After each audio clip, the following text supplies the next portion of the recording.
How's going guys, welcome to the channel. In this video we are gonna see, what if Naruto rebels Adam's extermination. Part 1. Huge shout out to Legend of the Kyuubi for this story. If you wants to see awesome fanfiction like this, don't forget to subscribe. Now let's get into the video. Greetings everyone. And welcome to 666 News. I'm Katie Killjoy. And I'm. No one gives a shit Tim. A smiling Katie interrupted. It's Tom. Who the freak cares? The gas mask wearing demon didn't get far as his co-star punched him out of the camera's view. It's that day again folks. Extermination Day. And I don't need to remind you what that means.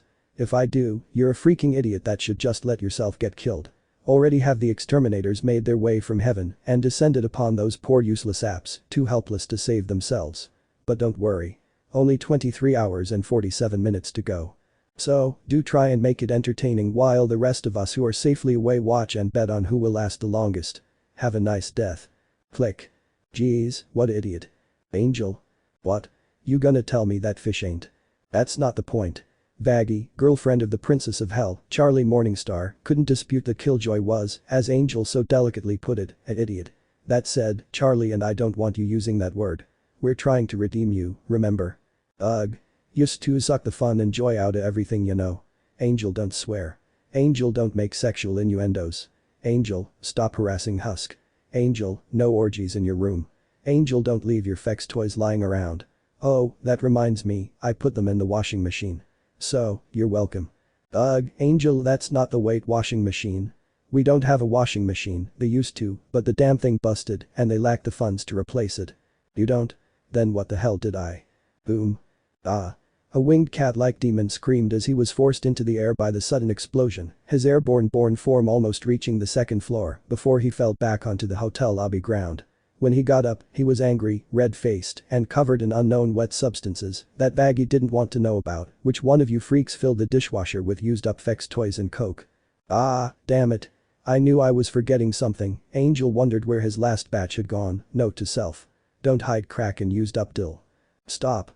For the love of the former exterminator didn't know how much longer she could take Angel's bullshit. She honestly didn't know how Charlie did it. Vaggie would have killed him long ago. Vaggie? What happened? I heard an explosion. Did the exterminators come here?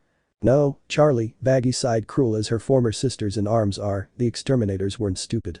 They were only allowed to attack sinners, not hellborn, as a result of Lucifer's deal with heaven. Attacking the Princess of Hell was a big freaking no, unless heaven wanted an all-out war, and Vaggie knew that those above Adam didn't. Then what was it? Angel blew up the dishwasher, Vaggie informed her girlfriend. The comment made Charlie blink in confusion. What? We have a dishwasher? Charlie asked, I thought we had a washing machine. Vaggie couldn't believe it. Seriously, babe. What? I've never used one before. Being a princess she had servants do that for her instead. This was all new to her. Ha. So, I wasn't the only one who mistook it for one. Angel dust chortled. Sigue hablando putita de mierda, keep talking you freaking manfer, Vaggie cursed at the porn star. Clean. Clean. Clean up. Oh, messy. Clean up. Ahahahaha.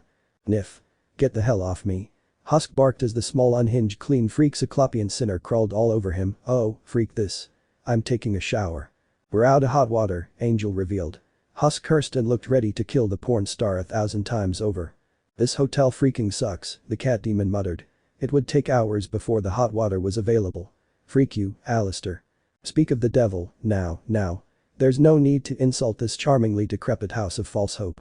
Ugh, Alistair, Vaggie groaned, not wanting to deal with the infamous radio demon shit at the moment. Weren't you working on the commercial? Oh, yes, my dear Vagatha. I was adding the finishing touches when I heard all this commotion and decided to indulge my curiosity, the sinner smiled. Yeah, well, now you know. Anything else? She hoped not. Sadly, for her, he did, just one. Are you absolutely certain you still want this advertisement on? Vagatha growled, her frustration was starting to reach its limit. She didn't know why she had to repeat herself to the infamous overlord. Yes. People watch TV, Alistair. Barely anyone listens to radio broadcasts anymore. A bigger audience means a bigger chance of getting people to come here. Alistair merely continued smiling that creepy smile of his. She'd never admit it out loud, but it unnerved her to no end. Well, if you want my opinion, my dear.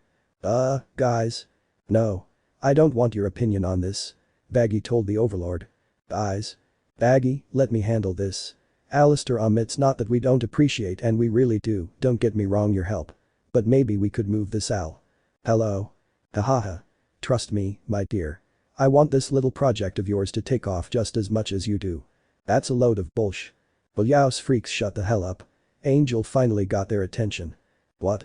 Baggy exclaimed. Language Alistair sang in reprimand. Angel, what did we say about Charlie tried to remind but was cut off by Angel once more. Someone killed an exterminator. He said, pointing to his phone. I'm sorry, what? Baggy was the first to ask after a quick look at the post, not believing it. Check it out. Turning the television back on, everyone watched as the screen showed an announcement from Voxtech, and though his smile remained, Alistair's facial expression had a subtle shift in it to show his displeasure. A few minutes earlier. Carmilla Carmine ran as quickly as she could, her daughters not far behind her, and cursed her luck. Time had unfortunately gotten away from her during her last outing. Or, more specifically, when she went to investigate the rumors that one of her underlings was skimming off the top and had been doing so for quite some time now. The rumors had proven to be true, and an example had to be made, lest she lose face and her reputation take a hit. It had taken longer than expected, apparently, he didn't work alone, and when the three women began making their way back to the safety of their bunker, did the clock tower of the Heaven Embassy signal the sound all sinners dread. The beginning of Extermination Day. And so now, here she was being chased by a small group of exterminators. Death in hell for sinners and Hellborn wasn't permanent under normal circumstances, as they'd be able to put themselves back together again. An attributing factor for hell's overpopulation problem. But getting killed by angelic weapons or any weapon made from angelic steel was the absolute end. No second chances. No putting yourself back together. You were just dead. Carmilla was no stranger to death, having experienced it when she was once human and several times during her first century in hell when she had yet to earn the title of Overlord. But those days had long since passed, and even if the V's, the youngest of the overlords, showed her little to no respect, she was now one of the strongest overlords and the unofficial head of the table as it were. When she summoned, they listened, most of the time. But the past was rearing its ugly head once more, and Carmilla never felt closer to death than she did right now. And like a cornered animal, that made her very, very dangerous. Especially when the lives of the two she treasured the most were on the line. Mother. A quick glance behind Carmilla showed her youngest daughter Blanca pointed ahead of them to two exorcists that blocked their path. With the other three exorcists behind them, Carmilla, Blanca, and Anna were effectively surrounded. Fortunately, Carmilla had long since noticed many things about the exterminators. They were aggressive in their fighting style, if it could even be called that, and left themselves wide open for counterattacks. The fact that they wore virtually little to no armor also played in her favor. Seeing a gap in their formation, Carmilla ordered her daughters to flee with a commanding, "Go." Neither of her daughters questioned their mother as they fled the scene. One exterminator made the mistake of going after them, exposing her back to the weapons-dealing overlord. So, when one of the angel's comrades went to skewer the sinner and missed, Carmilla made short work of the angel by severing her head with her angel steel-tipped shoe, and the second angel that went for her daughters fell soon after. The act appeared to catch the remaining exterminators off guard. Carmilla knew that no one in history had ever tried, as far as she was aware, to kill an exterminator.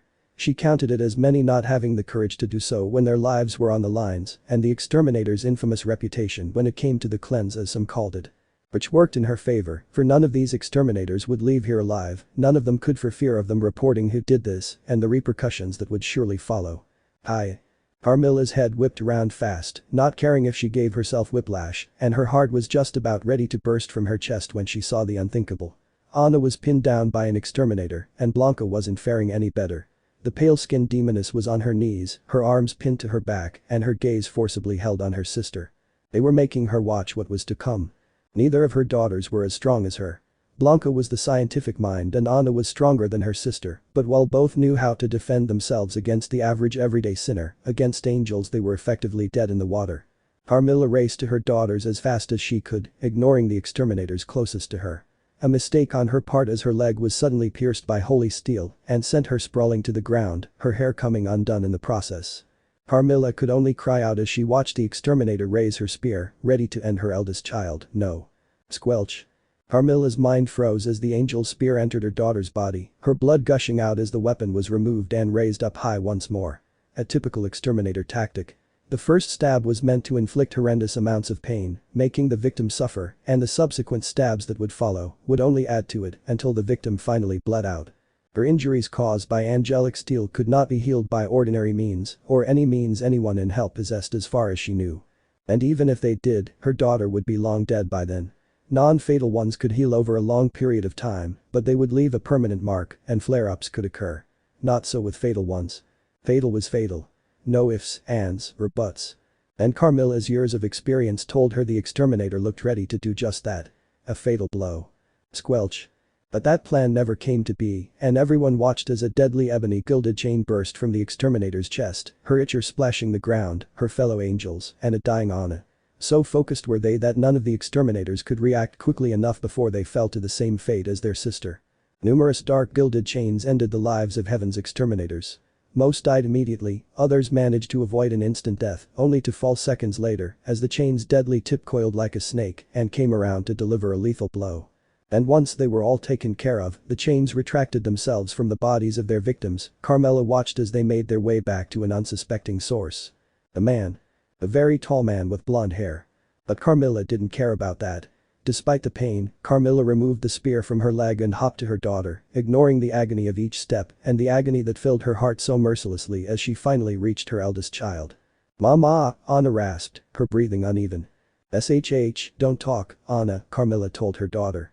Anna, however, was very much her child as she stubbornly tried to raise her hand towards her mother, the limbs shaking and her dark-toned face becoming paler by the second. Blanca was beside her, not bothering to hide the tears that willingly came pouring down. Anna couldn't even finish her word and already were eyes starting to glaze over. "I'm here, Miha, I'm here," Carmilla bit her lip to try and force back her tears as she held her dying child. She was failing miserably. "Stay away." Carmilla heard Blanca shriek. Carmilla looked up and glared at the whiskered man, his appearance unlike any other demon she ever laid eyes on. He was too human in appearance. Hell, if it weren't for the fox-like ears on his yellow banged head, the black marks around his eyes, the slits in his red eyes, and the large red tail, he'd be a dead ringer for one. He wasn't the tallest demon she'd ever encountered, but he was clearly taller than Carmilla even with her shoes. Carmilla watched and then held her daughter closer to her as the man's hand became enveloped in golden flames. It was clear to the overlord that he was dangerous, having killed 6 exterminators was a testament to that, which wasn't an easy feat even with the proper means and inside knowledge. And this unknown individual did so without either. But Carmilla wouldn't go down without a fight. But a quick raise of his hands in a non-threatening manner confused her. "I'm here to help," he told her, his hand alight once more and going towards Anna. Carmilla wasn't a fool and wasn't one to trust easily and grabbed the outstretched flame-covered limb.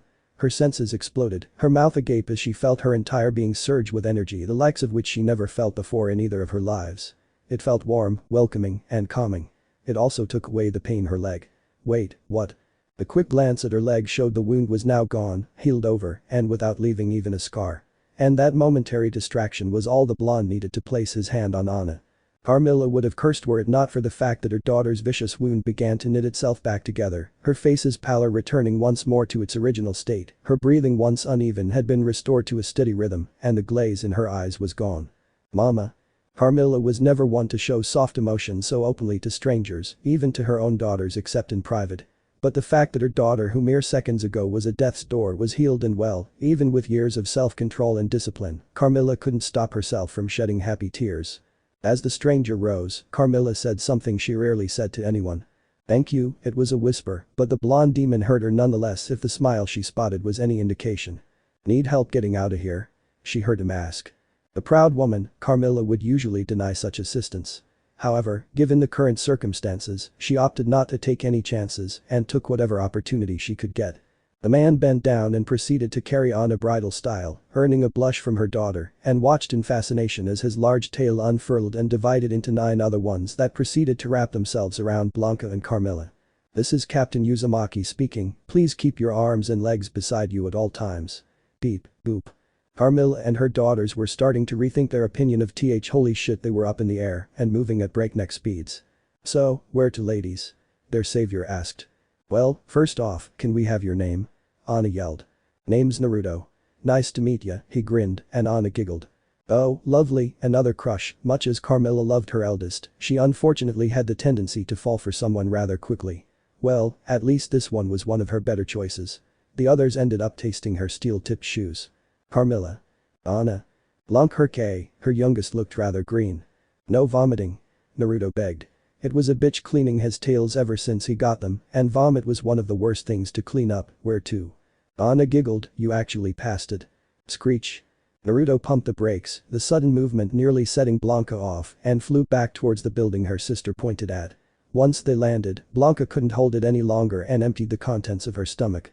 Fortunately, despite still being held by Naruto's tail, the digested matter didn't stick to his prehensile appendage.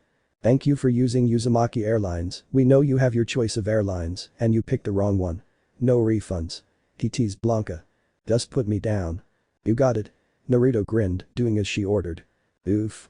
Wise ass, Blanca muttered, rubbing her tender posterior. Naruto simply continued to grin as he gently put down Anna and her mother. Well, ladies, it's been fun. Come here. Anna grabbed him and planted a kiss on his cheek and then gave him a card, call me. Naruto blinked. As far as tips went, that was a pretty damn good one. He was a bit torn though. For one, he had no idea how old this girl was. Naruto himself had been almost 170 when he passed, despite not looking it, and he was fairly certain this girl was much younger. But with wisdom came age. Naruto knew better than to ask how old she was and wisely put the card away for now. Then again, who knows? The girl could be older than him. Naruto learned 4 things when he woke up here. First, one stopped aging. Second, dying by ordinary means here wasn't permanent, not that he'd like to test that. Third, he was a heck of a lot taller than before, apparently one's former height whilst alive changed alongside their looks. Not that Naruto was complaining. Though he had been an inch shy of 6 feet before, he did always wonder what it would be like to be even taller. At almost 7 feet that wish was granted. And lastly, one automatically learned the dominant language of hell, which explained why he could speak, read, and understand a language that wasn't his own. But that only applied to English apparently. The last one was the most convenient. Here, he watched as Carmilla gave him her own card, you helped me, and I repay those who do well by me. If you need help call and I will see it done. Thanks. Naruto didn't know what to make of it, but wouldn't refuse help, know where I can find a good ramen stand. Okay. Ramen, Naruto accentuated, you know, the food of the gods. Carmilla merely looked to her daughters, Anna shrugged, but Blanca had the answer, noodles. High in sodium. Yes. Pentagram City doesn't have anything like that at the moment. All we have are instant cups and they were all bought by someone. No. This place really was hell. Boom. I don't know about you, but I'm going inside. Zestial. Open up. You're welcome to join us. More than welcome, Anna flirted.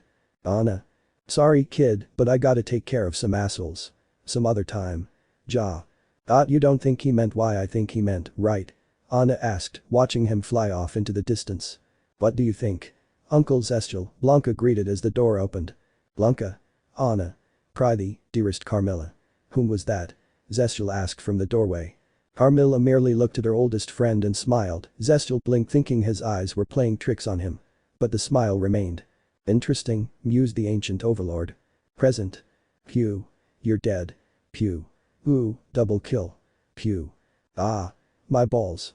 Ooh, noise. Adam cackled, deciding to let the sinner suffer instead of killing it. Sir. Whoa. Adam scowled as his shot missed its target, the fuck. You ruined my streak, bitch. Sir, we have a problem. What problem? We're down here killing these fuckers. I mean, sure, I'd be interested if they fought back. Ooh-oh. Do you think we can hold gladiator matches? I doubt Lady Sarah would grant you permission, sir. But. Buzzkill. Oh, what abo. Sir. Lute exclaimed to get his attention. What? Adam exclaimed back before his eyes narrowed when Lute whispered something in his ear, wait, what? Are you fucking kidding me? I would never joke about something like this, sir, knowing her as long as he did and how devoted she was, Adam believed Lute without question on this. It only took Adam and Lute a short amount of time before they arrived at the scene of the crime, where, lo and behold, the bodies of multiple exterminators were found sprawled on the ground, their heads severed from their bodies and nowhere to be found, and gaping holes in their chests except for one. The fuck? Adam exclaimed, how? We don't know, sir. Explained one of the exterminators. What the fuck do we know? He demanded, stepping forward and feeling something squishy and wide on his boot. Da hell. What is this? Jizz. Did I step in jizz? Oh, these fuckers were gonna get it. I'm pretty sure that's just a noodle topping you squished, sir, the exterminator informed their commander. Oh, phew. I thought it. Wait a minute. Are you telling me they were killed by noodles? Some of his badass bitches were killed by fucking noodles. Pretty sure they were already on the ground when she fell, sir, Lute deadpanned, pointing at the dumpster that was close by. I knew that. The fuck said otherwise? Lieutenant Lute. Putting her fingers to her lead mask, Lute spoke, not now. We have 7 more bodies were found. What? Whoa. Chill bitch. Adam's tune changed once more when Loot told him of the other dead angels. The fuck. Wanting to know what was going on here, Adam switched to the channel Loot was on. Adam here. What the fucking fuck is going on? Unknown sir. We heard a noise from the alley and found 7 bodies. We have no idga. Ooh what? Indoor voice, bitch. Fuck. My ears are ringing. What's your name? Hello? Answer me when I'm talking to you. Hello? Is this thing fucking busted? Hello? I think it's busted, Adam told Loot. Oh, little baby's ears hurt. Poor baby. Whoa. Who the hell is this? Someone taking care of trash like you and your posse, Dadabeo. The fuck? Do you have any idea who I am? Do you know what I can? Beep. Beep. Beep. Was all Adam heard from the other line. Did they just hang up on me? Me no one hangs up on Adam Dickmaster. Where was that squad located? Sector 7 sir. Out near the Heaven Embassy, sir, Loot elaborated. Call everyone and tell them to regroup on that location. Adam said nothing more before he took off towards the area, the exterminators led by Loot following closely behind him. It didn't take long for Adam and his group to arrive, the spot was easy to find, given the alley was littered with corpses of demons and angels alike, mostly angels. What the serious fuck is going on? A frustrated and very pissed Adam shouted. A quick headcount by Loot revealed that more than a dozen angels were dead. Actually, now that she looked around Loot realized something, their heads are missing. No shy ow. The Fu Adam's comment was cut short as he and his exterminators were pelted by severed heads of his army from above the alley. Who's doing that? Odd okay, props on the scary laugh. But now you die. A swing of his materialized axe sent a wave of holy energy at the building the laugh came from, destroying it in the process. The exterminators and their leader flew up above the rubble and looked around, but found no body. Hey, Sugar Tits 1, 2 and 3, aside from Loot and his former favorite, Adam, rarely bothered learning the names of his exterminators, get down there and start searching. The 3 angels did so without question. Good, Loot acknowledged the message she received, sir, the remaining exterminators will be here any second. About damn time, Adam muttered, when not even a minute passed, Adam demanded, what's keeping you 3? It's a lot of rubble sir. Oh, bitch, all Adam heard were excuses, ugh, so slow. Hey, the rest of you get down there and help their lazy asses. Sir. Incoming. Huh? Oh, finally, about time they showed up. Adam exclaimed, seeing the remaining exterminators make their way toward their location, remind me to have him do toilet duty for being so slow. Copy that. Loot saluted. Sis. Did anyone else hear that? Adam asked. Sounded like a snake, sir, an exterminator answered. You, snakes. Gross little fuckers. Cool as fuck, but gross, am I right? Loot shrugged, not having an opinion. Oh, fuck you. Sis. Is it me, or is that getting louder? Adam asked. Kaboom. Adam and the rest of his group shielded themselves as best they could, the ground beneath them blowing up and showering them with shrapnel that dug into them. Almost every exterminator on the ground were killed or heavily injured by the explosion. Adam, however, managed to protect himself and Loot with a barrier of holy energy that shielded them from the blast. When the dust cleared, Adam was pissed beyond recognition as he spotted the broken and battered bodies of his bitches and the corpses of many more. It became the least of his worries as the sound of thunder reached his ears, and both he and Loot turned around just in time to see the skies of hell becoming engulfed in a sea of unholy crimson. The wave rippled and deadly arcs of red lightning electrocuted, paralyzed, or otherwise vaporized the angels Adam called for. Many of those who were lucky to survive didn't live very long as they fell to the ground. Sturdy as they were, angels weren't as invincible as they believed they were, and falling hundreds of feet to the ground in a heavily injured state proved that theory. Some did survive, but most were heavily injured or dead upon crash landing. What the holy fuck? Adam watched as more than half his army was wiped out by whatever that was. Sir. Look. Adam did so and narrowed his eyes as he spotted a floating figure in the sky. He didn't ask. He didn't think. He just acted and flew at the floating person in question, his army following behind. Alright, you little fucking asshole. I'm gonna rip your nuts out yo. Adam was silenced by a simple but powerful backhand that had him crashing into the Heaven Embassy and out the other side. A crater formed when he finally came to a stop. Oh well, that hurt like hell. Kill him. Loot ordered, enraged by what just transpired. Countless angels flew at the individual cloaked in blood red, their spears raised to skewer him, only for the exterminators to be skewered instead as numerous chains emerged from his body. Each chain pierced the body of one angel before seeking out the nearest one and repeating the process over and over again, leaving numerous exterminators in agony or dead. much like they did once before. Holy shit. Are you seeing this? Vox exclaimed, hard as fuck at the moment, and despite their expense, he was very glad that his drones were durable to withstand the backlash that shook the city and could zoom in with such clarity. Seeing, still working on believing, Volvet acknowledged, posting on the social network as fast as she could. This was easily the platinum grade content of the year. Hells. Of the century. I can already see a market for this kind of thing. Valentino knew countless demons had a fetish for violence, even if this wasn't sexual in nature. The fact that angels were involved in getting their comeuppance and literally getting drilled by chains was more than enough to get many demons' rocks off. Do we know who he is? Nothing's come up so far, Volvet informed the moth-like overlord, could be a demon from one of the other rings.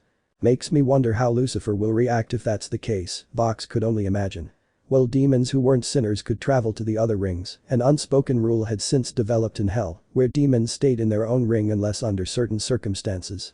Not my problem, Lucifer shrugged as he watched the fight from his castle balcony before proceeding back inside to his backflipping fire-breathing duck prototype. There was nothing in the agreement that said that sinners weren't allowed to fight back.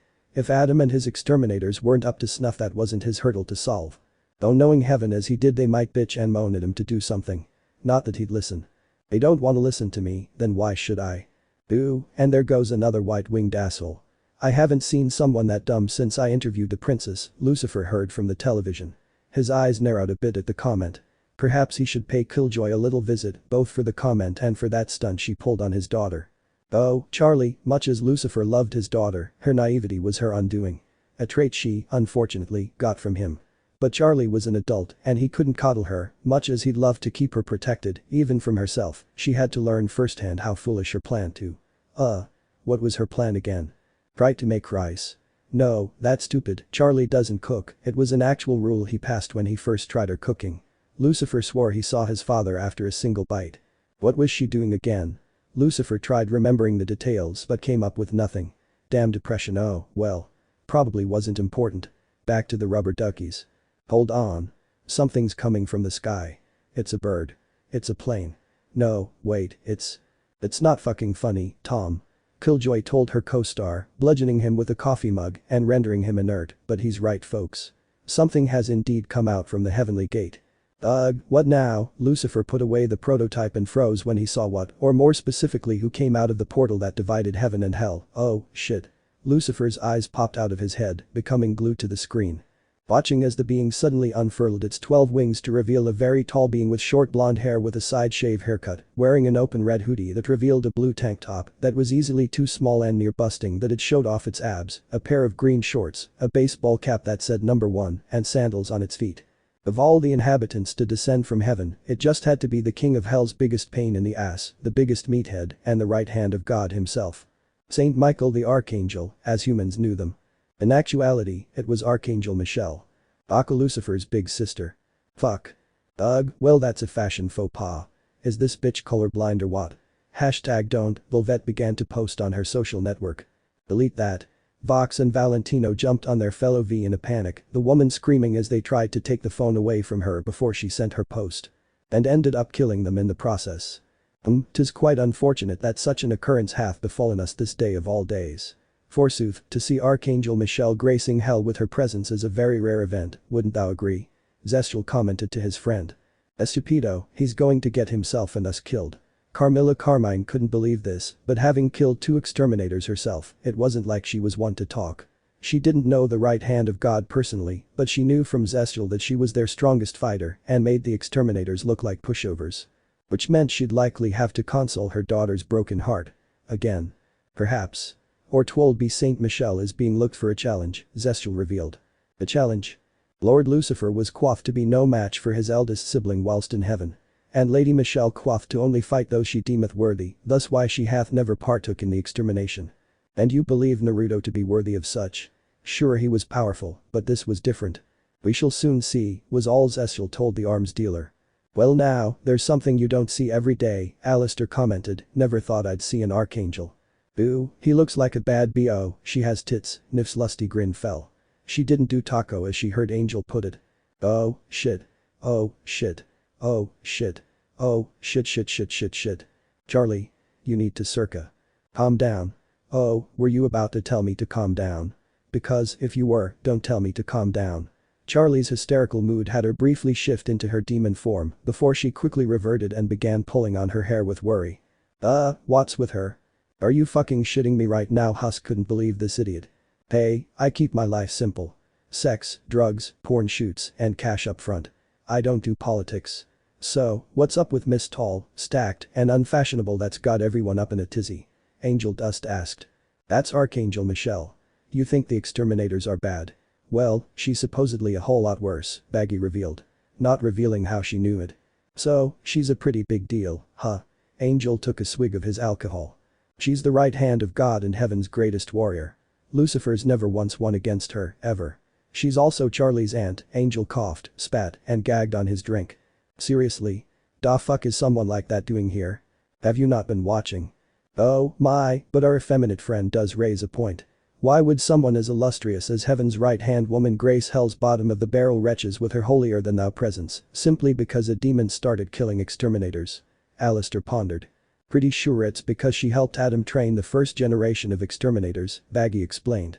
Oh, fan-fucking-tastic. Whiskers. Pour me a triple and keep 'em coming till I tell you to stop, Angel ordered. Make your own damn drink. I need this. Husk took the strongest stuff they had and began drinking straight from the bottle. Ignoring and dodging Angel's attempts to swipe the bottle. Alistair was curious, even if he didn't show it. How exactly did Vagatha know something as significant as this that not even he knew of? Curious indeed. Something to ponder on for a later date. Shit. Crash. Lute couldn't remember the last time she felt such pain coursing through her body. She could barely move, and after that last blow, she was certain her legs were broken in who knew how many places. She wouldn't doubt that the bones in her legs were nothing but powder at this point. And she had given her all when fighting this unknown demon. Adam was still given his all, and their foe didn't even have so much as a single scratch on him. More than 2/3 of the exterminators were gone, and it would take them years to replenish their ranks with qualified and like-minded individuals once more. Bitch. Hold still. Adam shouted, his lead mask broken to reveal his bruised face, a blackened eye, and a busted lip. His foe barely moved whenever Adam swung his axe, as though he anticipated where he was going to swing next. No. Not anticipate.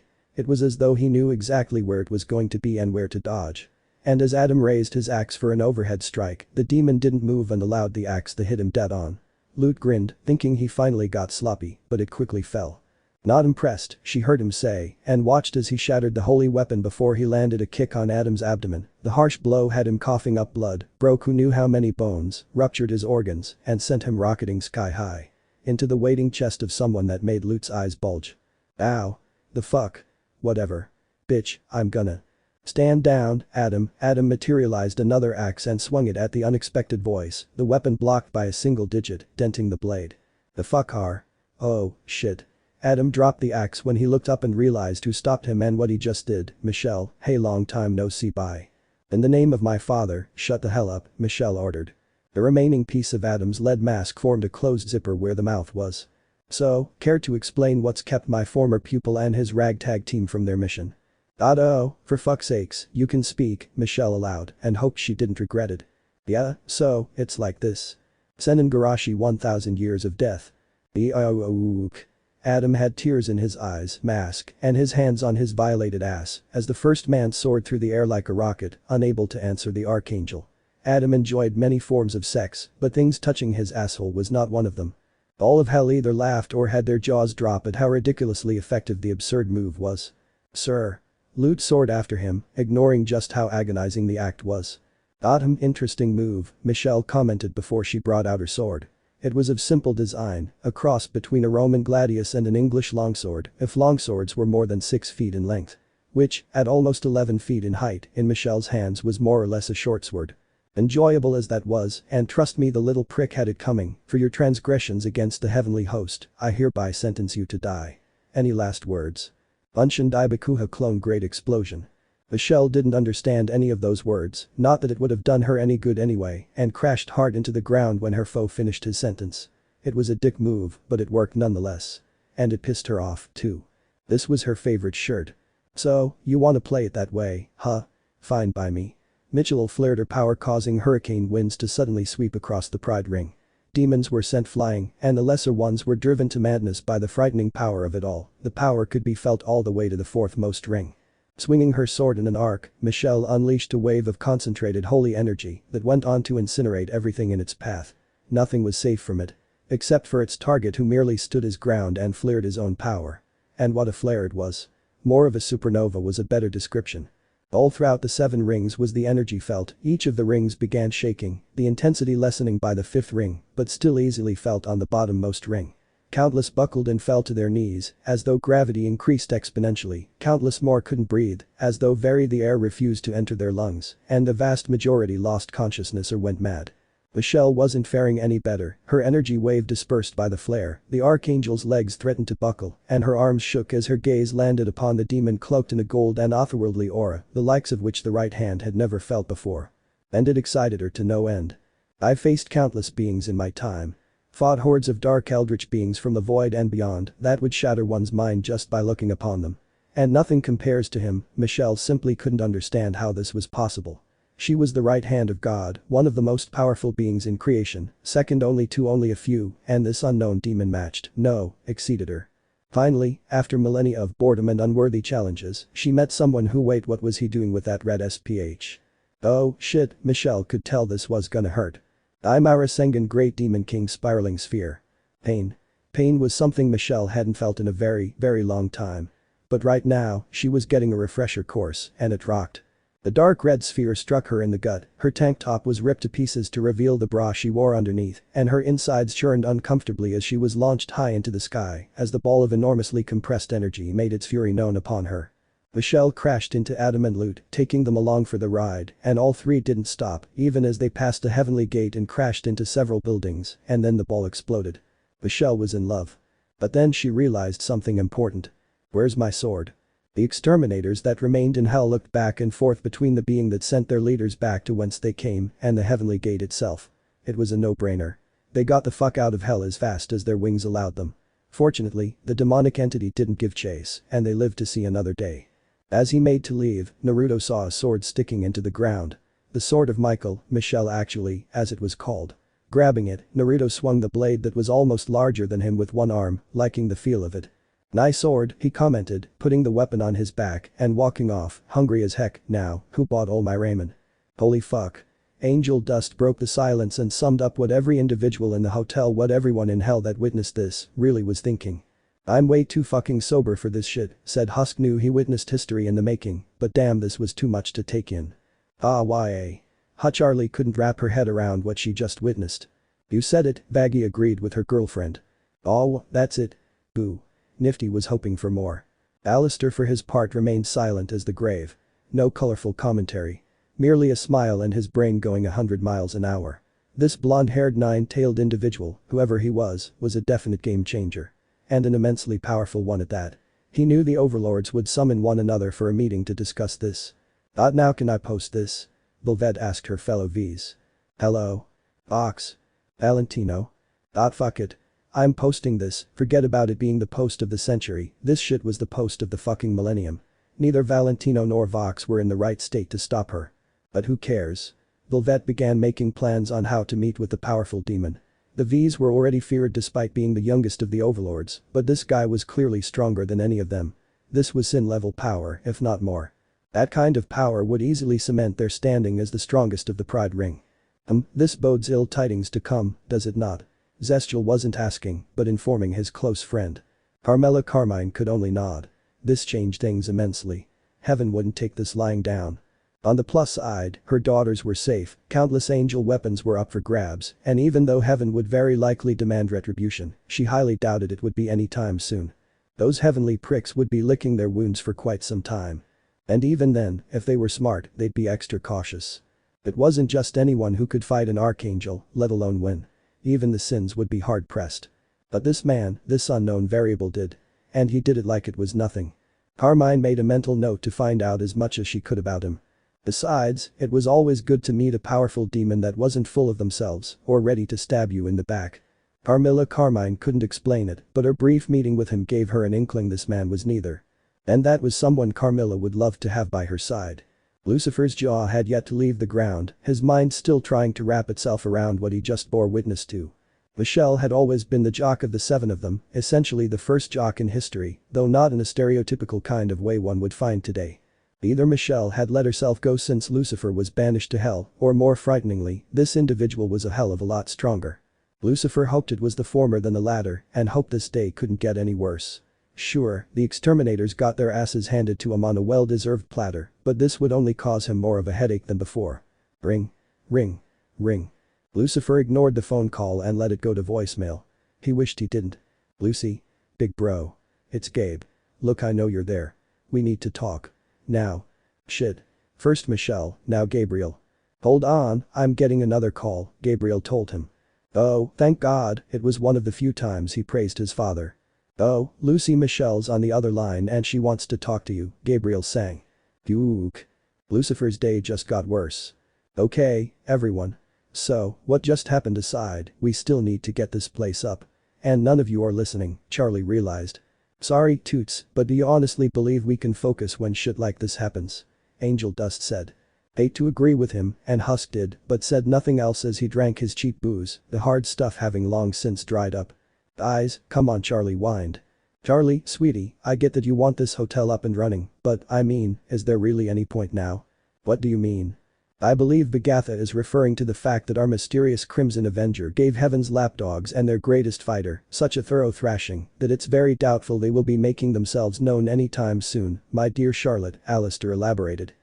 Yeah, what he said, Baggy didn't like the interruption, but that was pretty much the gist of it. Eyes, you don't know that. I mean, don't get me wrong, super grateful for what he did, violent though it was, but we still have an overpopulation problem. And, extermination or no extermination, I'm hoping we can still rehabilitate sinners to get them into heaven, Charlie told them. What makes you think those fucks give a damn about going to heaven anyway? Husk asked the group, if you ask me, the way I see it, even if by some goddamn miracle a sinner gets into heaven, what makes you so sure those pricks will accept them? Hell, after everything those exterminators did, what makes you think any demon would want to go to heaven? Very astute, Husker. Crude, but astute nonetheless, Alistair completed the winged cat demon with a pat on the head. Whatever, batting the hand away. Husk, we're. Knock. Knock. Oh, see. Someone is here to join us, Charlie sang going to the door and opening it. Hi, welcome to the Haas. Slam. What? Baggy asked. Baggy Ahashir. You get any dat? Angel asked Husk. I understand drunk, not whatever the hell that was, Husk retorted. Charlie, honey, take a deep breath, Charlie did just that, okay, maybe not that much, but. He's here. Charlie declared once more. He? Who's he? Wait, your dad. Shit. She was way too underdressed for this. The king. Ooh, the ultimate bad boy. You think he'll like my roach show? He'd better haha. Niffy grinned viciously, the knife she held being taken away by Angel. Oh, Lord Lucifer himself. Well, my dear, don't be rude. It's quite impolite to keep one's parent waiting, especially the king of hell himself. Alistair moved to reopen the doors. Wait, Alistair. That's not. Welcome to the Has-Been-Hotel, your majesty. Alistair bowed, eyes closed and head down. Yeah, pretty sure you got me confused with someone else. Alistair said nothing but raised his head and opened his eyes.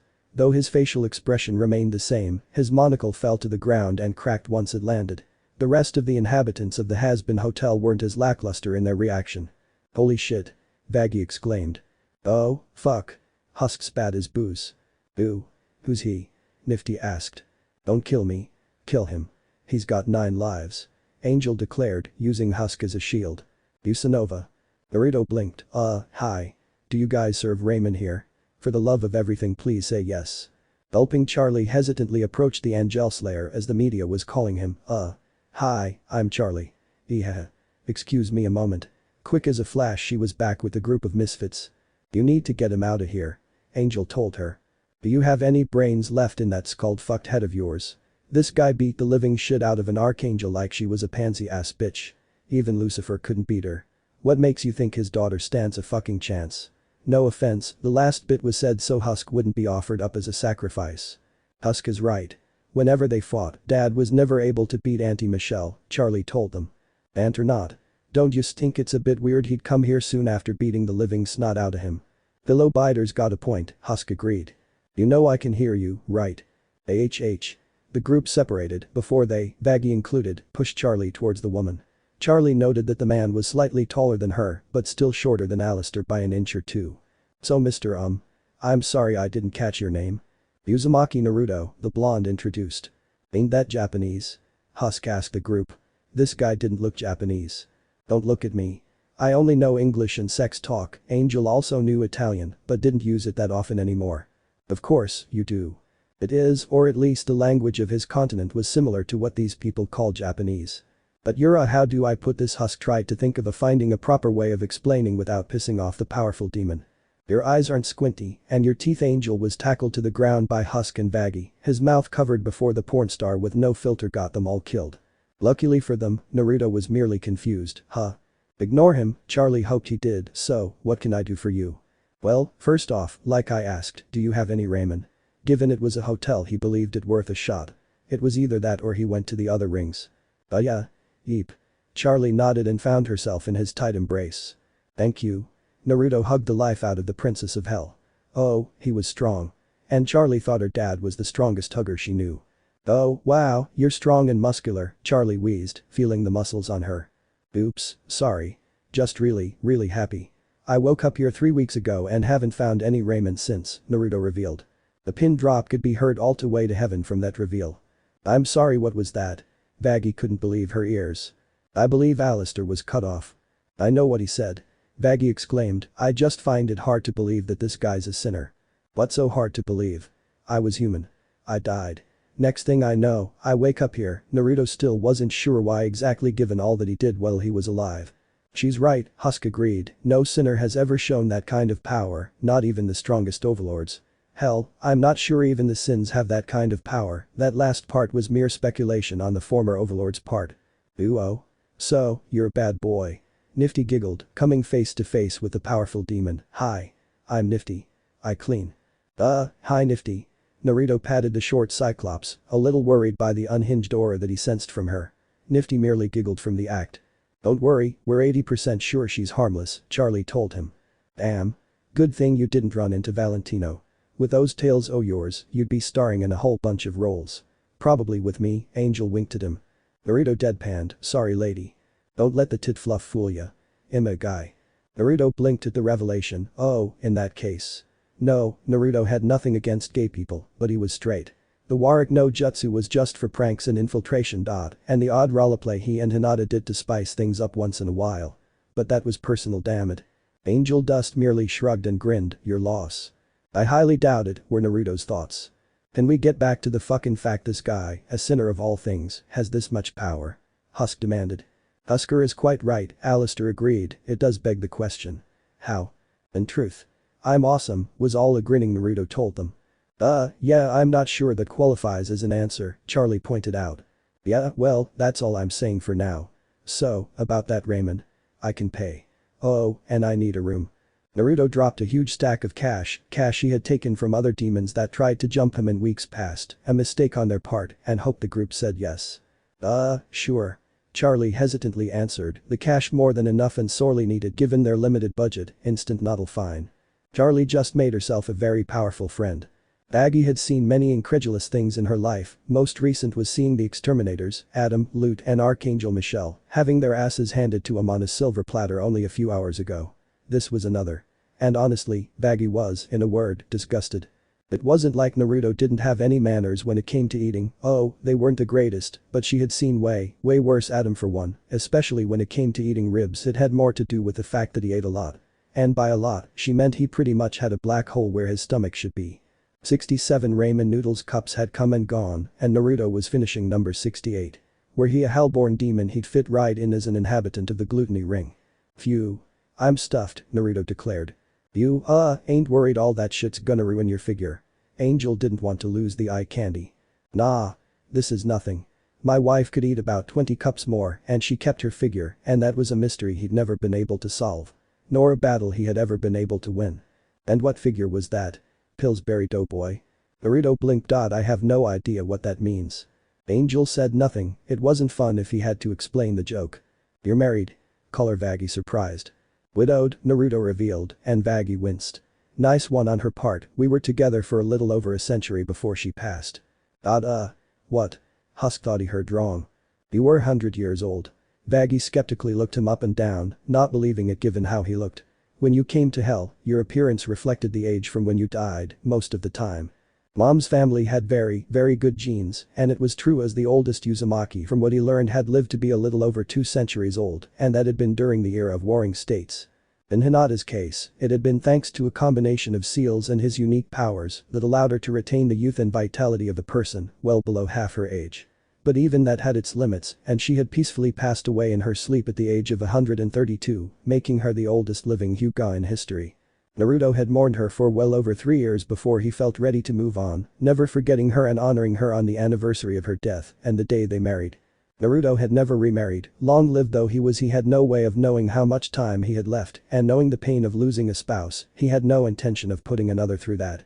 But he did have the odd fling every now and then, though it was mostly physical and more friends with benefits than truly romantic. And sure enough, he passed a little over 30 years later. "I call bullshit," said Angel. Sure, he could believe humans had good genes, but not that good. Naruto merely shrugged, not all concerned if they believed him or not. "So, Angel Slayer," Husk began, "what's your story anyway?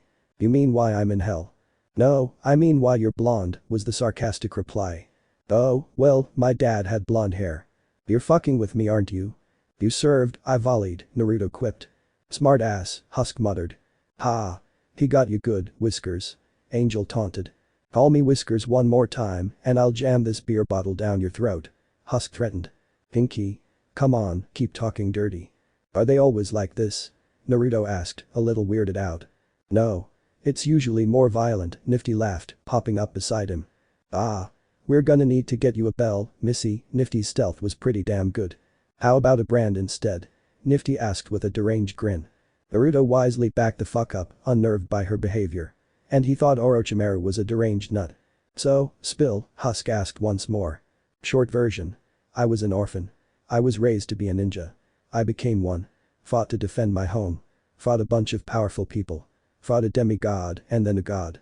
Fought in wars. One said wars. Married. Had kids.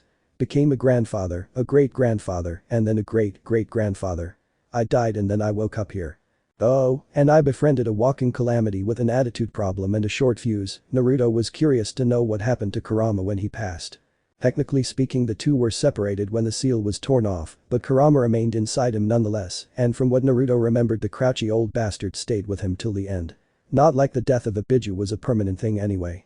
But given the circumstances of his reincarnation in hell, Naruto wondered if part of Kurama also joined him or if it was merely his power and old man sage. It was confusing, to be honest. "Look, if you don't want to tell us, just say so instead of making up bullshit," Husk told him, "Fraud God. PFFT. Good one." Again, Naruto didn't care if they believed him or not. The old young beepy little shit that he was would have, but Naruto had matured since then. Who switched my coke with itching powder? Oh, God, it burns. Well, for the most part. Drugs are bad, Naruto told the porn star. I'll fucking kill ya. I'd pay to see that ass kicking. Husk loved making easy money. Fuck you, Whiskers. Husk pounced on the spider-like demon, a beer bottle in hand to go through with his previous threat. Just another day at the Hazbin Hotel. Oh. Fuck, that hurts. Eek. Watch it will you, Adam complained as the angels around him treated his injuries. He honestly couldn't remember how long it had been since he was this seriously hurt, Yo. I didn't touch anything, said the nurse. Are you calling Sir Adam a liar? Lud asked the angel in question. She was in even worse shape than her leader, are you? Would you both shut up, came the command of Michelle, and both lower-class angels wisely closed their mouths. She was the only one of the trio who looked in tip-top shape, except for the bandage around her stomach, and even then that was superficial. An archangel could heal a heck of a lot more quickly than any other class of angel. A perk of being among heaven's firstborn. But Lady Michelle Lud moved her mouth, but her lips wouldn't open, and her words were incomprehensible. Adam was the same. That's better, Michelle looked smug, but winced at the flare from her wound. Minor though it was, it stung like a bitch. A sensation she had not felt since the last time her father spanked her during the early days. Michelle had wanted to go back into hell, both to retrieve her sword and to continue fighting, but when the remaining exterminators came back, the heavenly gate was closed, and once closed, not even she could open it despite her power. The heavenly gate could only be opened by Gabriel's trumpet, and said instrument that heralded Judgment Day, or Extermination Day as it was called, could only be used by one whom Gabriel authorized to use it. Only Gabriel could overrule its power. And Michelle wasn't the greatest at creating teleports either. She was many things, but a proficient weaver of divine energy relating to things outside of combat, except for some of the more basic spells, and even that was hit and miss was not. Give her a war, a battle, heck, even a bar brawl, and she was good to go. Heck, give her cooking utensils, and she could make a feast that was to die for. But ask her to make a portal, well, one would be lucky not to find themselves in a galaxy far, far away. Or the void. Where was she going with this again? Oh, right. The gorgeous hunk that sent her heart and body soaring like Superman on crack. Lucy, the little bitch, refused to talk to her when Gabe reached out to their fallen sibling. Then again, the little shit had a right to be scared of his big bad sister. But it also meant she wasn't able to find out whom she fought, too. She'd get him back for that later. Lady Sarah, Michelle heard an angel say and glanced at the High Seraphim, her little assistant nowhere to be found. Dismissed. Sarah ordered the other angels and none objected as they left the room. What happened? Mga. Sarah merely glanced at Michelle, my lady, if you wouldn't mind, the High Seraphim, knowing her place in the hierarchy of heaven, asked instead of commanding. Archangels were second only to God himself, and given dear old dad had gone on vacation some time ago, give or take a century, it meant she and her remaining siblings were pretty much in charge of heaven, though it was mostly their sister Uriel who did the pencil pushing. You sure about that? Michelle asked. Much as I am not a fan of Adam and Lute's vulgarity, given what happened today, I must hear what they have to say, especially when a portion of heaven was damaged when that sphere blew up. Thankfully, no one was killed due to the protective cloak Michelle managed to conjure in the nick of time, though some had been injured nonetheless. The explosion had been massive. Shrugging, Michelle did as requested. Oh, sweet fucking air, Adam breathed in. Sarah, look, it's like this. Give me one reason why I should allow this to continue, Sarah interrupted. First man and a favorite of God or not, Adam was still an angel. A powerful one to be certain, but Sarah's authority was greater than his own. What? Why? Should I allow extermination? Day 2. Go on. Oh shit, she was pissed, Adam realized. Your Highness. It wasn't our fault. It was a filthy demon that did this. A powerful one, Lute explained. Sarah narrowed her eyes but allowed them to elaborate. Go on. See, everything was going smoothly.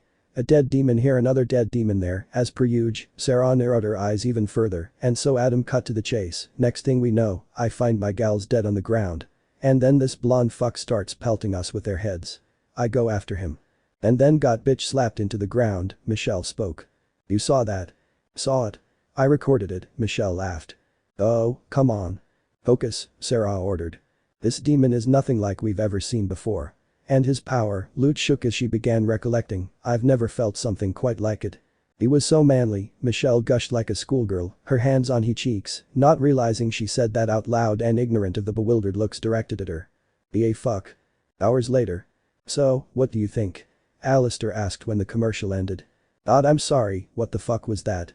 Baggy exclaimed, pissed at what she just saw. What are they talking about? Naruto asked Husk.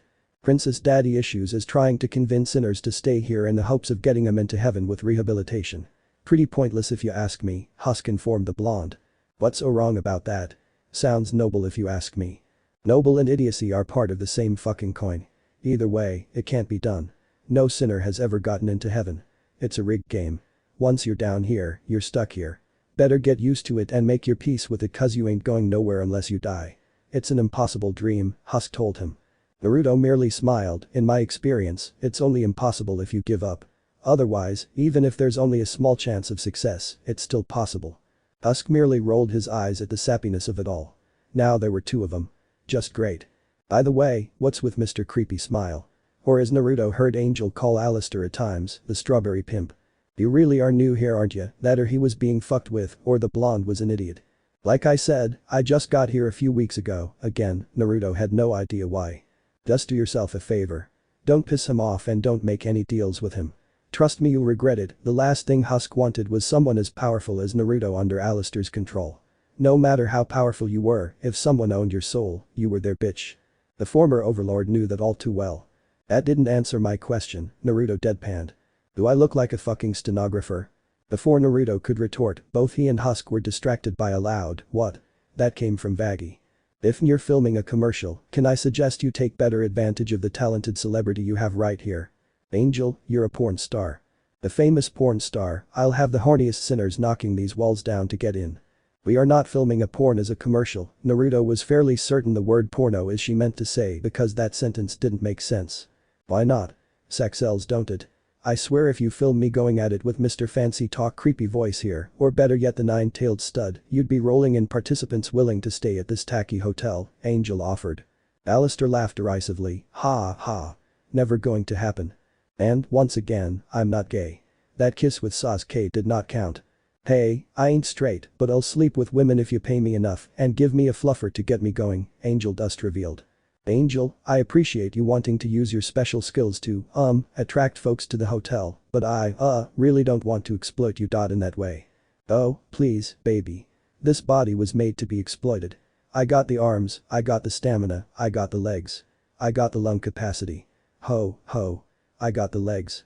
The gag reflex, the holes, the chest fluff everyone thinks are tits. This guy knows what I'm talking about. Angel pointed at Naruto. Said Blonde's eye was starting to twitch and he looked ready to beat the living snot out of the so-called famous porn star. Yeah, but feeling her phone vibrate and seeing the caller ID, Charlie excused herself. Hold that thought. I'll be right back. Take your time. I can go all night, baby. Is he still bragging? On more than one account. I dunno, wanna find out firsthand, Blondie. Angel wiggled his eyebrows. First and foremost. Not. Gay.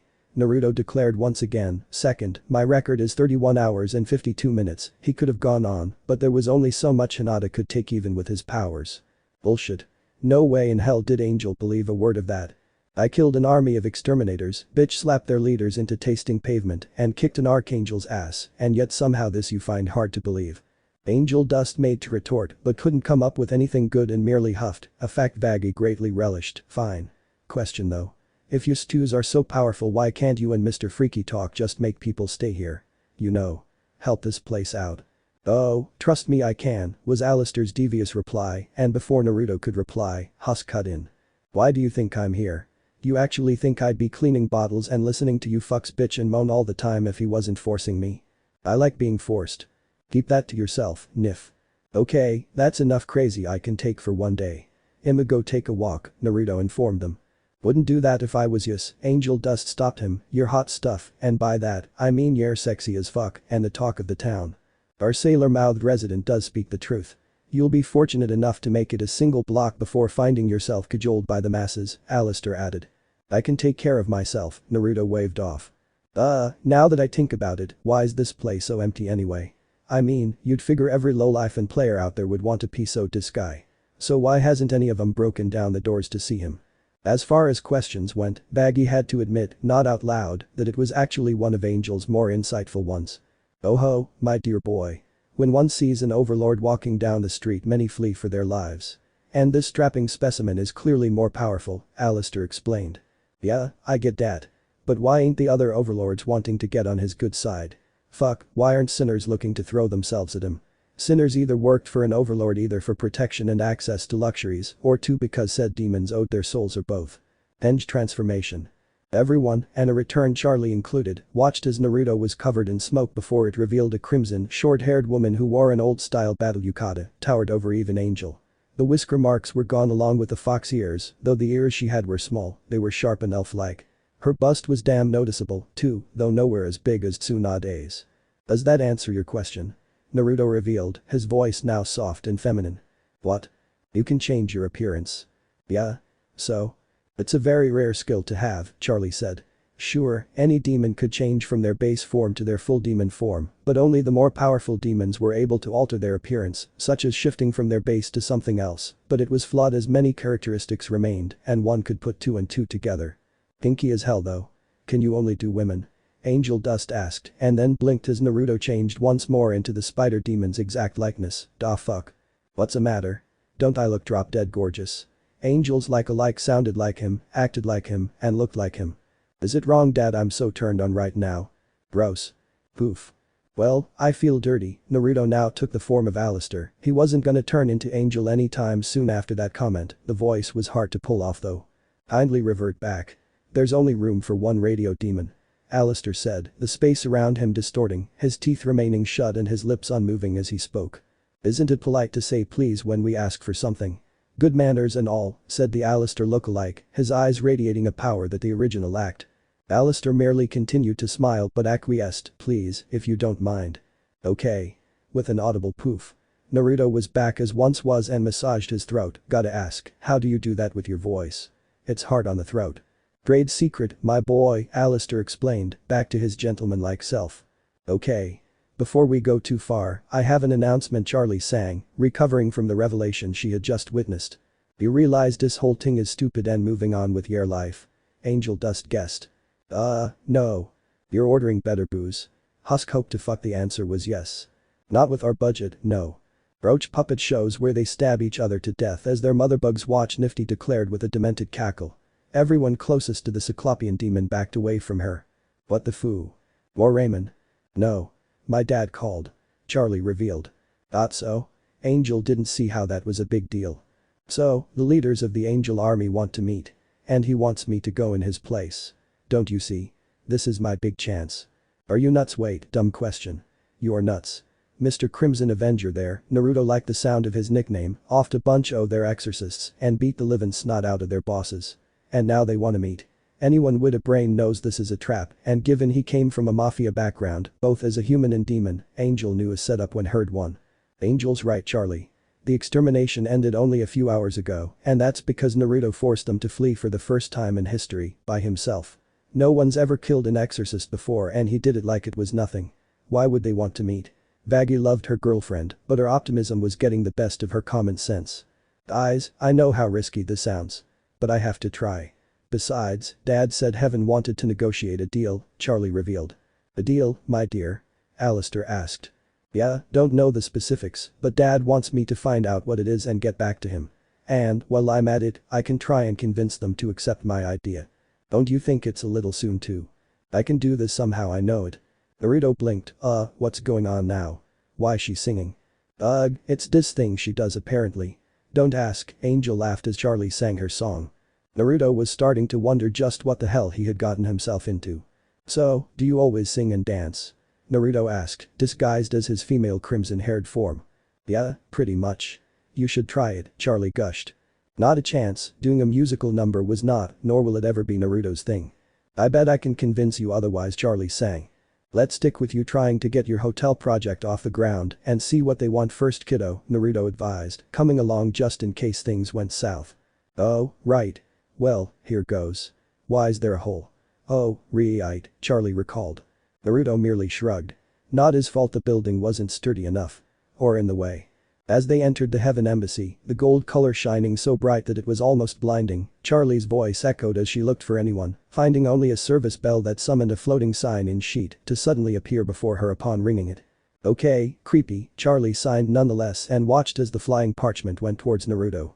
The blonde had no intention of signing and tried walking past it, but blocked his path each way he went until he grabbed the damn thing and crumbled it up into a ball and tossed it over his shoulder where it lay still on the ground.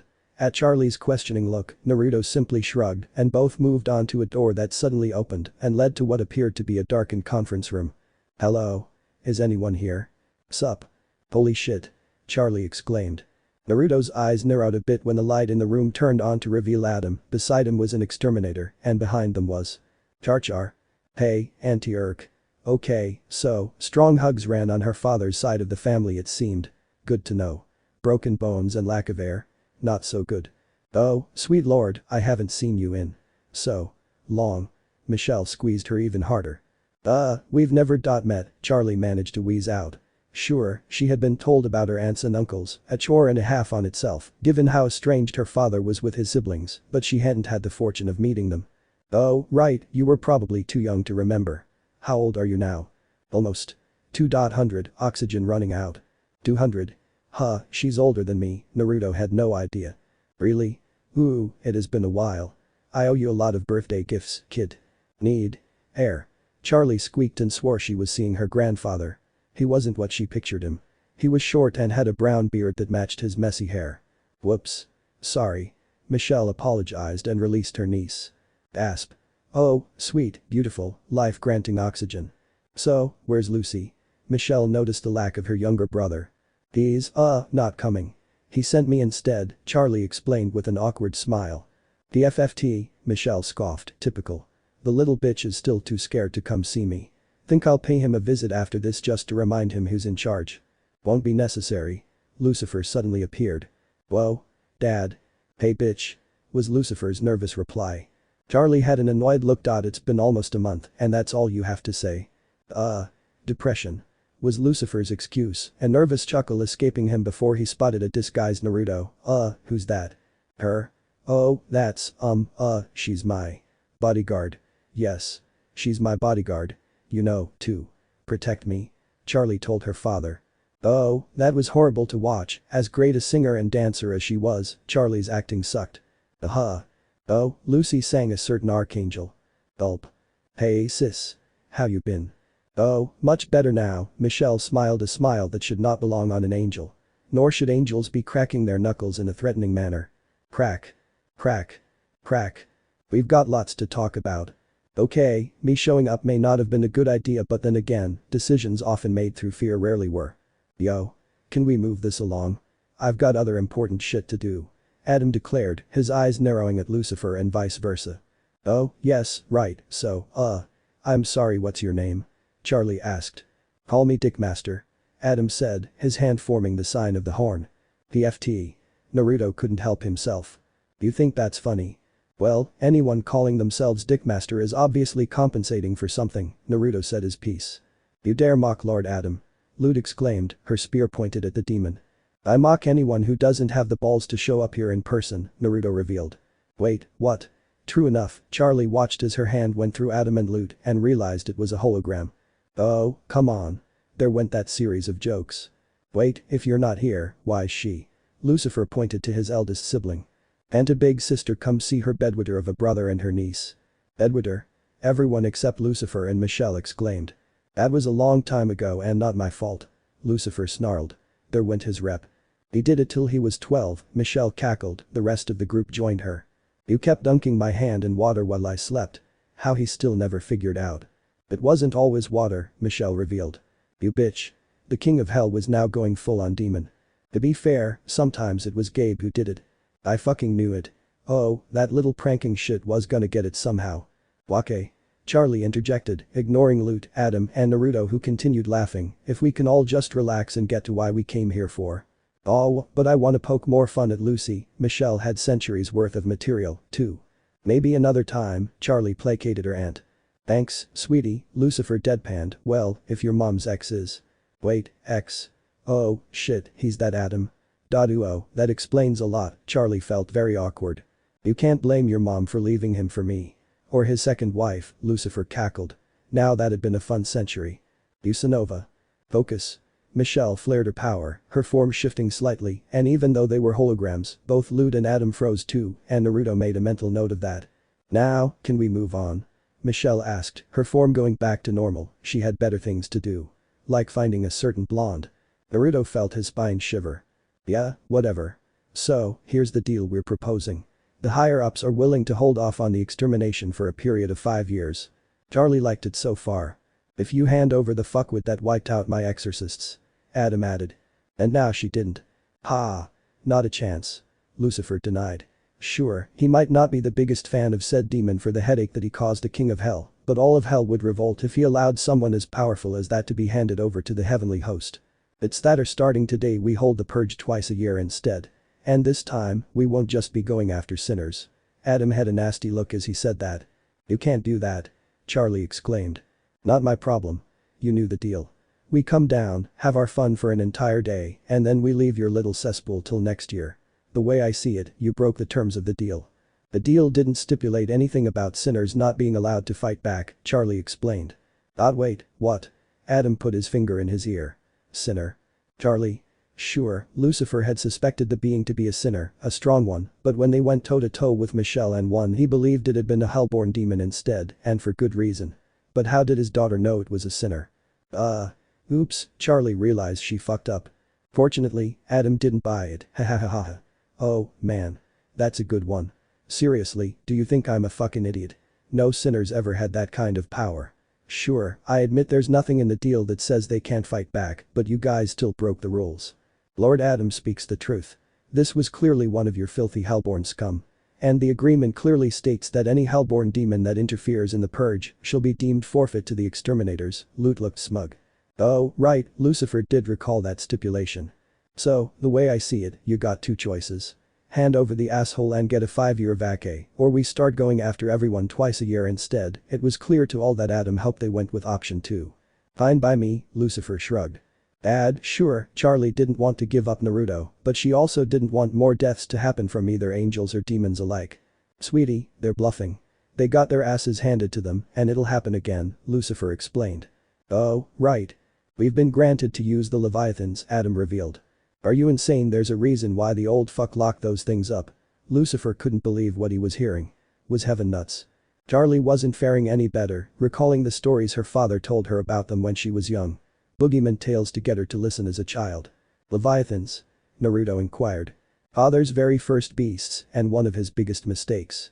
At first, they were nothing more than mere creatures, but then Lucifer in all his infinite wisdom, decided to give free will to humanity and caused evil to be born. An unforeseen side effect was the Leviathans becoming affected by that evil, too. They became ravenous creatures, powerful ones, growing too rampant, too gluttonous, and threatened all that he created on earth. But the worst part, they somehow developed the innate power to kill an angel and demon, permanently.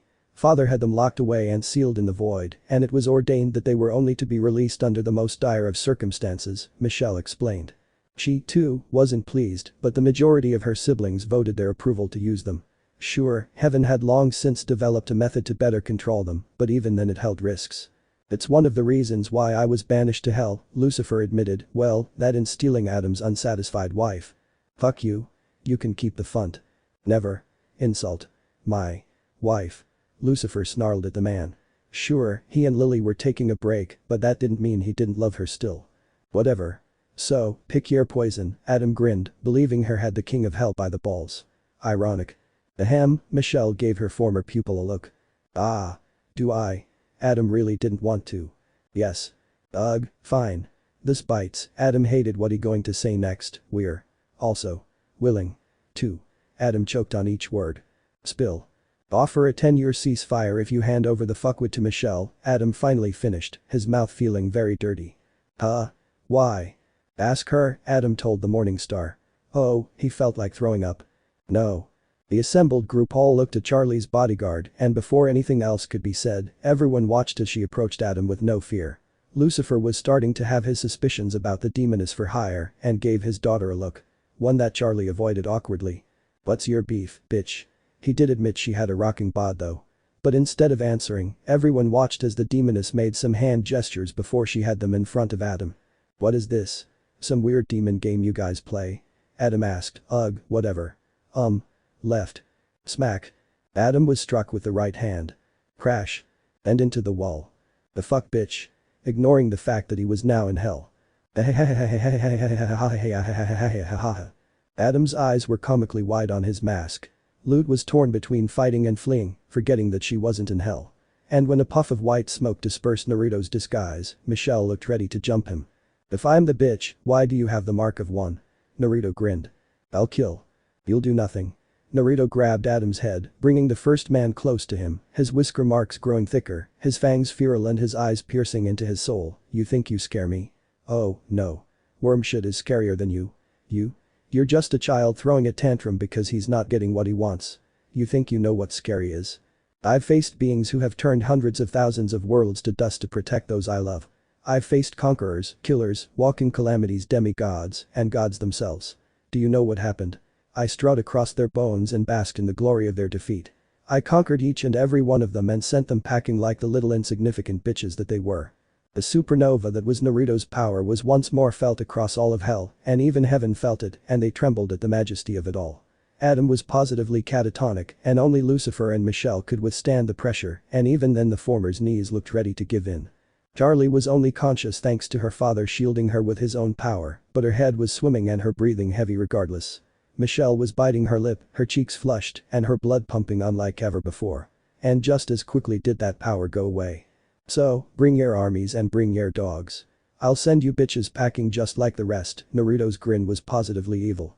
Michelle couldn't take it any longer. Mine. What? Whoa. Both Lucifer and Naruto answered as one as Michelle jumped on the blonde, his back to the ground as the nearly 11-foot heavenly woman straddled his waist. "Fuck me," Michelle ordered, ripping off her top and exposing everything in all their magnificent glory. "Oh, God, my eyes. Let go of my pants." "Pants off now," Michelle ordered. "Get off my sister. You blind, she's on me." Rip. Naruto's momentary distraction allowed Michelle to succeed in her goal. And everyone in the room that wasn't Naruto had bulging eyes. "Oh, you're fucking kidding me," Adam couldn't believe it, Lute's jaw hit the floor. "Yes. Jackpot." Michelle licked her lips. "Bleach. I need bleach," Lucifer shouted. "Oh, God." Charlie covered her eyes, her entire face was redder than her suit. Suffice it to say, the meeting didn't go as the Princess of Hell hoped it would. Sometime later. Angel scrolled through his phone, lazing on the couch when he heard the doors of the hotel open and saw the Princess of Hell walk to the bar. So, how'd it go? He already knew the answer. What he didn't expect was the following to come out of Charlie's mouth: "Husk, our strongest stuff, and keep them coming." Sorry, fresh out, everyone present had already seen the news regarding Extermination Day's new schedule. The group had beaten her to it. Emergency stash. On to. Ugh, Charlie slammed her head on the bar. This day could not get any worse. What a dump. Will you stop following me? Oh, wait, it could. Everyone looked and then froze when they saw a very tall archangel walk into their hotel. Stab. Stab. Stab, stab, stab. Damn it. I'll get you next time, Roach 28. Ahahaha. Nifty looked up from her position and upon spotting Michelle asked, "Who's she?" "Eyes, Auntie Michelle." "Auntie Michelle, guys," Charlie half-heartedly introduced, "she'll be staying with us." "What? I'm out. Rent-free or not, no way was Angel staying in a place with a freaking archangel." "Right behind you." Husk didn't care if Alistair tore his soul apart. Fate had other plans as the wall to the hotel was suddenly blown up. "Oh, what the fuck now? Show yourself, Alistair. Come and face." "Oh, there you are. Face the wrath of the great Sir Pentious." "Who are you?" Alistair was heard asking. "I just told you who I am. Sir Pentious. Inventor, architect of destruction, villain extraordinaire," Pentious boasted. "Ah, well, if all that's true, you'd think I'd have heard of you." Sir Pentious couldn't believe this. "I attacked you just last week. We've done battle, like, 20 times. Well, you must have been really bad at this." "I can't recall you," Alistair mocked the snake-like demon. Pentious couldn't take it any longer. "Silence. Now cower. For when I've slain you, the almighty V's will finally acknowledge me as they should." Abort. Reverse. Reverse. Reverse. Alistair couldn't tell if it was because the unnoteworthy sinner spotted the Angel Slayer or if it was Archangel Michelle, or both. But Pentious didn't get very far as Michelle shot down the Zeppelin with a single blast of divine energy with a gun-like motion of her fingers. The dirigible didn't blow up, but the sizable hole in its side did prevent it from staying afloat, and Pentious unceremoniously fell to the ground right in front of the radio demon as his machine crashed off to the side. "Thanks for another forgettable experience. Thank you for letting your guard down." "Aha." Pentious gloated, having torn off a piece of Alistair's suit. Big mistake, for the radio demon was less than pleased by the lack of proper conduct. "Oh, shit." Kaboom. "Why?" The snake was sent flying into the distance. "Well, it looks like I'm off to the tailor. Best of luck, chums." "Lady Michelle," Alistair bowed to the Archangel. "Wait, you're leaving." "Alistair, we need your help," Baggy told him. "We need a wall," Angel added. "Of course. Can't let my new project fall into disrepair already. What would the papers say?"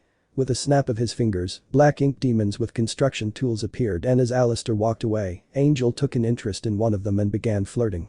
All of which was being observed by a Voxtech drone. "Are you seeing this? Look how he flirts with that guy and he's not even paying." "Who is that? I'm gonna fucking kill his whole fucking family." "Vox. Vox." Valentino called him out once more, but once again got no reply from his fellow V. "The fuck is wrong with you?" Valentino reached his colleague and on and off again lover and saw that Vox's face had frozen with rainbow-colored bars. Confused, Valentino looked at the screen in front of the television demon and understanding soon dawned. "Fuck." Valentino exclaimed. Wham! The door leading to the room suddenly opened to reveal the youngest of the trio and the youngest overlord in general. "What the bloody hell is up with you two shits?" Another lover's quarrel. Volvette was getting sick and tired of them. Neither one of her fellow V's replied. "Oi, are you two listening?" Hello." Moving towards them, Volvette saw that both of them were in a daze. "The fuck happened to you, sorry 2Z?" Volvette squealed, harshly pushing her colleagues out of her way, her eyes glued to the screen and bringing them out of their funk involuntarily. "Hello, gorgeous." Oh, my fucking head.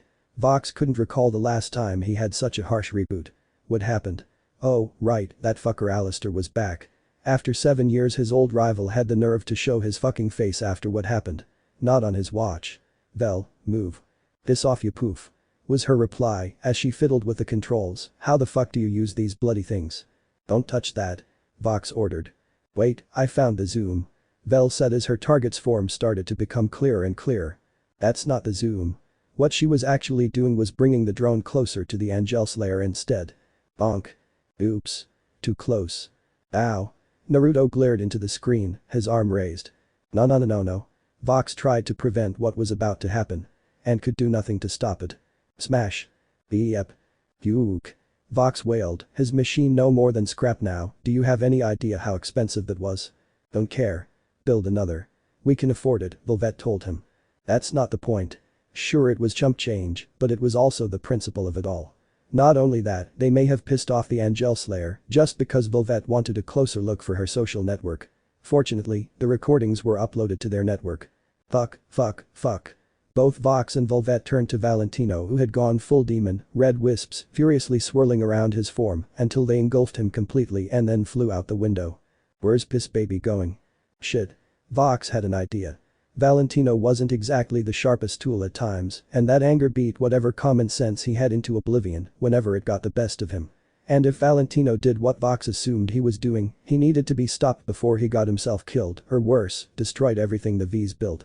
Salutations, good to be back on the air, Vox and Volvette suddenly heard. Is that who I think it is? Volvette got her answer just by looking at Vox's angry face. Fuck. Fight me. Michelle shouted once more. Don't wanna. Naruto shouted back. He had no intention of fighting her, especially after she tried forcing herself on him. This woman was crazy. So, what's with her?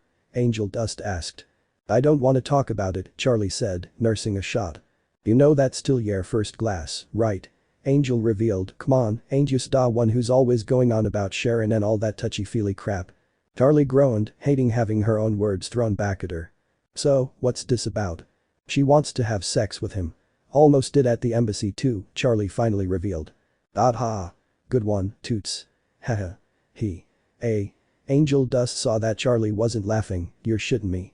You're not shitting me. Make love to me. Everyone heard Michelle shout. Leave me alone.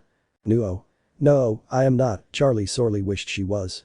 Oh, she had nothing against romance, and if an angel could love a demon she was all for it, but seeing her aunt try to go to town with someone right before her eyes was more than a bit much for her taste. Her father hadn't said a word either after the meeting ended. Bang. Wait, Tago stud. Angel raised his bottle, must be damn impressive if she's chasing him this hard. You have no idea. Angel looked stunned. Wait, what? For real? Babe, how do you know that? Vaggie asked her girlfriend. Charlie, having realized she said that out loud, finally downed her shot. Oh no, hick. This oughta be good, Husk smiled and poured the princess another shot.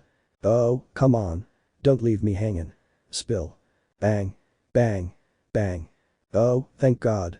A distraction. Ugh, what now? Vaggie opened the door and wished she hadn't. Out of my way, slag. Angel froze, recognizing the voice. Val.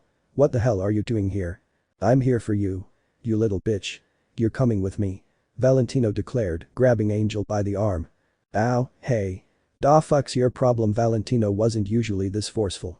Sure, he could be, but something had to have thrown him off the deep end for the porno demon to come and get him guns a-blazing. You think I don't know what you're up to? You think I don't see what's happening here? Shacking up with Lucifer's little princesses so you don't have to come work for me anymore. That's not. Angel was slapped by the owner of his soul. Well, that's not fucking happening. You're leaving. And you're not going anywhere unless I say so from now on. Hey. Everyone looked at Naruto and the angry look on his face. The fuck you just say to me? It was clear that Valentino's anger had gotten the best of him, otherwise he would have realized the shit he was stepping in. Fuck off. This is between me and this little slut. I own him. I can do whatever the fuck I want to him and make him do what I want. When I say come, you say. Yes, Valentino, Angel choked, and Naruto looked livid, summoning Michelle's sword as he made his way to slice the overlord in two.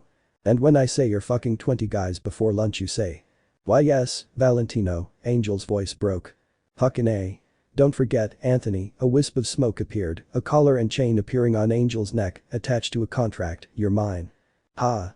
Valentino turned just in time to see Naruto swing the sword, the overlord using the parchment as a shield. Soul contracts were indestructible, nothing could damage them, making them the ultimate defense and protecting Valentino from harm. Naruto's arms felt heavier than he could remember them to be, then his legs, and then his head, until finally, his entire being felt like lead, until he spun and fell to a knee dead tired, forcing him to use Michelle's sword to keep him steady, his eyes never leaving Valentino. Ha ha ha ha. Nice try, Valentino mocked, smug by the outcome of what just happened. Crack. Then everything went to shit. Everyone watched as a crack, followed by another, and then another, and another, until finally the soul-binding parchment fell apart like glass and then dissolved into nothingness. The chain around Angel's neck began to disintegrate, and each link vanished until it finally reached the collar until it too was no more than dust. Once again, Uzumaki Naruto had performed the impossible. And the implication of it all finally settled in. I'm free. I'm free. Ha. Ha. Ha ha ha ha ha. I'm free. Angel shouted for all to hear, fuck you, Valentino. Those were the only words Naruto managed to hear before he lost consciousness despite his efforts. You're fucking dead. Valentino declared, whipping out his gun. A gun Michelle and Vaggie instantly recognized. Angelic gun. Bang. Bang. Bang. Bang. The FFT. Pwahahahaha. Michelle began laughing, confusing everyone. The fuck are you laughing at? Valentino snarled. You and how fucking stupid you are, Michelle declared, ignoring the bullets that struck her that were no more than a tickle. What's she doing? Angel asked from his cover. Keep your head down. Vaggie pulled down the freed porn star. Char. Everyone blinked at the nickname, it's safe to come out. You nuts. That's an Angel gun. Yeah, and it's useless without the bullets, an angelic gun was only lethal if it had the corresponding bullets, otherwise it was nothing more than a fancy pea shooter. Sure, ordinary bullets would hurt even worse through them, but that was it. Furthermore, basic angelic weapons couldn't hurt an archangel such as Michelle. Guns would sting like a bitch, but even it would take much more than that to take her down. Even a shot to the head wouldn't be fatal for her. At best it would slow her down. Buffant. Bang. Clang. Clang. The sword of Michelle was aloft, blocking the bullet that was shot, the weapon still held in Naruto's hand. The blonde twitched, his body becoming covered in red, and watched in fascination as he rose off the ground and began to change. His blonde hair became a dark crimson red, his body growing taller, his hair going down his back, his face more regal, and his ears disappearing. In short, it was like a male version of that womanly disguise he took. Final fucking lie, Naruto smiled, but the voice that escaped his mouth wasn't his own, everyone noted. Naruto. The brat's taking a nap. Name's Kurama. Chapter end. Alright, that's it for today's video guys, let me know in the comments section how was the story, and also don't forget to like, share and subscribe. I will meet you in another video, peace out.